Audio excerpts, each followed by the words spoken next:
നമസ്കാരം. Cinema serial താരം വിഷ്ണു പ്രസാദ് അന്തരിച്ച വാർത്തകളാണ് ഇപ്പോൾ പുറത്തു വരുന്നത്. സിനിമ സീരിയൽ രംഗത്തുള്ള താരങ്ങൾക്ക് അപ്രതീക്ഷിതമായിട്ടുള്ള ഒരു വാർത്ത തന്നെയായിരുന്നു. താങ്ങാൻ പറ്റാത്ത ഒരു വാർത്ത എന്ന് വേണമെങ്കിൽ പറയാം. കരൾ രോഗത്തെ തുടർന്ന് ചികിത്സയിലായിരുന്നു അദ്ദേഹം. കരൾ മാറ്റിവെക്കൽ ശസ്ത്രക്രിയയ്ക്കുള്ള തയ്യാറെടുപ്പിലായിരുന്നു അദ്ദേഹത്തിൻ്റെ കുടുംബവും സഹപ്രവർത്തകരും. കരൾ നൽകാൻ മകൾ തയ്യാറായിരുന്നു. നടൻ കിഷോർ സത്യാണ് വിഷ്ണു പ്രസാദിൻ്റെ മരണവാർത്ത അറിയിച്ചത്.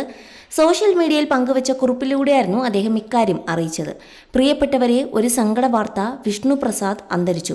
കുറച്ചു നാളുകളായി രോഗബാധിതനായി ചികിത്സയിലായിരുന്നു. ആദരാഞ്ജലികൾ. അദ്ദേഹത്തിൻ്റെ അകാല വിയോഗം നേരിടാൻ കുടുംബത്തിന് ശക്തി ഉണ്ടാവട്ടെ എന്നും പ്രാർത്ഥിക്കുന്നു എന്നായിരുന്നു കിഷോർ കുറിച്ചത്. നിരവധി സീരിയലുകളിലും സിനിമകളിലും വിഷ്ണു പ്രസാദ് അഭിനയിച്ചിട്ടുണ്ട്. കാശി, കയ്യെത്തും ദൂരത്ത്, റൺവേ, മാമ്പഴക്കാലം, ലയൺ, ബെൻ ജോൺസൺ, അതുപോലെ ലോകനാഥൻ അയ്യേഴ്സ്, പതാക, മറാത്ത നാട് തുടങ്ങിയ സിനിമകളിലും അദ്ദേഹം അഭിനയിച്ചിട്ടുള്ളത്. സീരിയലിലും വില്ലൻ വേഷങ്ങൾ ഉൾപ്പെടെ ചെയ്തിട്ടുണ്ട്. അഭിരാമി, അനന്യക എന്നിവരാണ് മക്കൾ.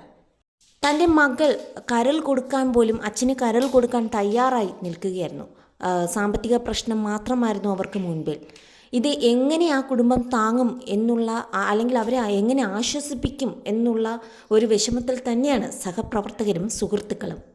നടൻ്റെ മരണം കുടുംബത്തിനുണ്ടായ ആഘാതം വളരെ വലുതാണ്. എങ്ങനെ ആശ്വസിപ്പിക്കണം എന്നറിയാതെ ഉയലുകയാണ് കുടുംബവും.